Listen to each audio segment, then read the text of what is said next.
average day in our clinic, I can see a number of people. It's anywhere from the least I have seen in a day is 2. The most I've seen in a day is 17.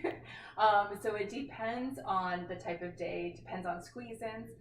I'm basically in the office from anywhere from 8:30-ish to 9 to about 4:35.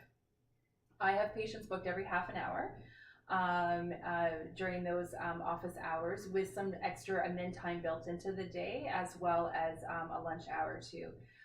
Some of my appointments are 45 minutes, some are 15 minutes long.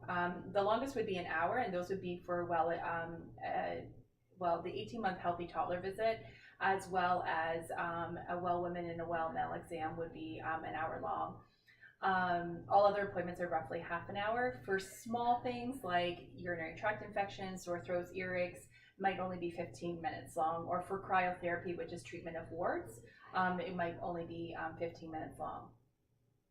As far as prescriptions, we can actually write prescriptions for all medications now. When I first started, you could not. We had a very limited list of medications that we could actually prescribe at that time. But over the years, and thank goodness to our association, which is the Nurse Practitioner Association of Ontario, they have lobbied, along with RNAO, which is Registered Nurses Association of Ontario, for advancements within our practice.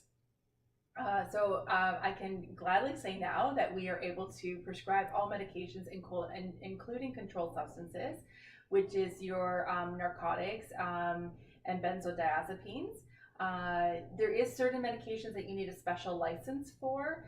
So for example, methadone is one of those medications.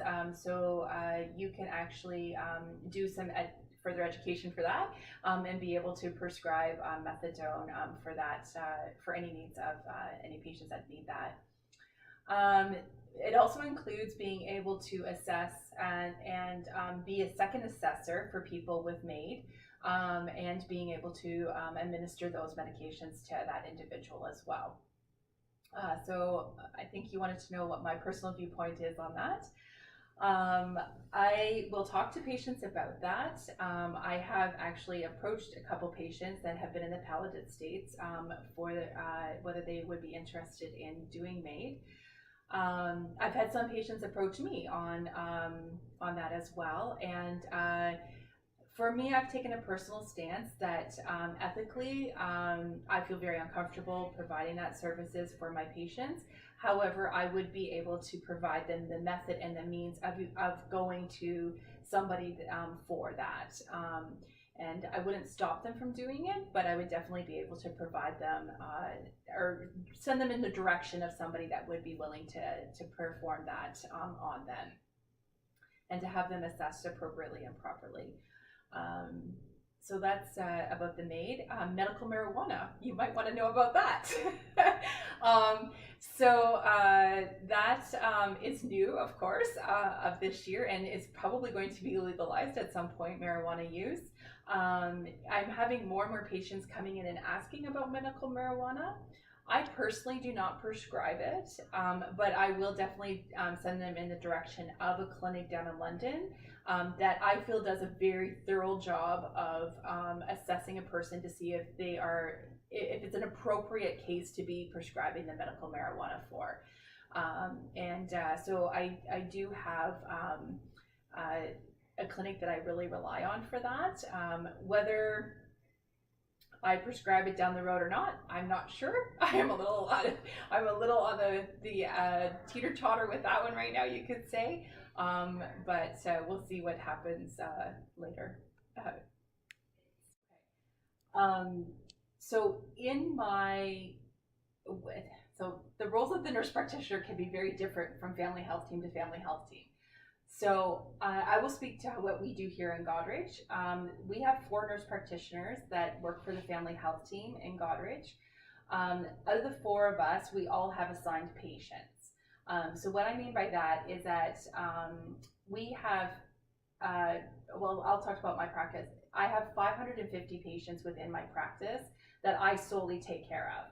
On paper and in government's eyes, they are assigned to a physician, but the physician never sees them in our clinic, only I do. So a patient will call the clinic, book an appointment. That is my patient. They will come in and see me. I will ask them what they're in here for, take a bit of a medical history, assess them, diagnose them, and then give them treatment if need be, or order any investigations to help me find out what's going on. The physician may never see that patient. The only time the physician may see that patient is that if something's beyond my scope of practice, or I have questions about my assessment, or I'm concerned about something, or I'm not quite sure where the therapeutic care plan should go, then I would consult a physician on those bases. So that's how we work here, is that we have these assigned patients. There is 3 other nurse practitioners that actually work within our clinic. They are all personally hired by physicians. They do not have assigned patients in their practice, but they just help take care of the physician's caseload. So a physician has anywhere from, say, 300 to 1,500 patients in their practice. The nurse practitioner will help them with that practice and taking care of those patients and having appointments booked on a daily basis. There is other nurse practitioners and family health teams that will only do well babies, well women exams, well male exams, and just acute care illnesses, which is sore throats, chest infections, urinary tract infections, and so forth. There is other nurse practitioners that specialize more in geriatrics, and so they will only see the geriatric populations in their family health teams. And then there's some that will only specialize in chronic diseases such as congestive heart failure, diabetes, hypertension, and that. So, I mean, the nurse practitioner role can vary from family health team, and also within primary care. So that's how we function here in Goderich, with some assigned patients for the family health team nurse practitioners. All right, so the difference between a doctor and a nurse practitioner, and why don't we include the registered nurse in that. Registered nurses can basically provide care to a patient. They can give immunizations with a medical directive, and do certain tasks within their scope of without their scope of practice with medical directives. What a medical directive is basically it's the physician giving the nurse the authority to perform those tasks, that as long as those tasks or that ailment or whatever is within meets these requirements.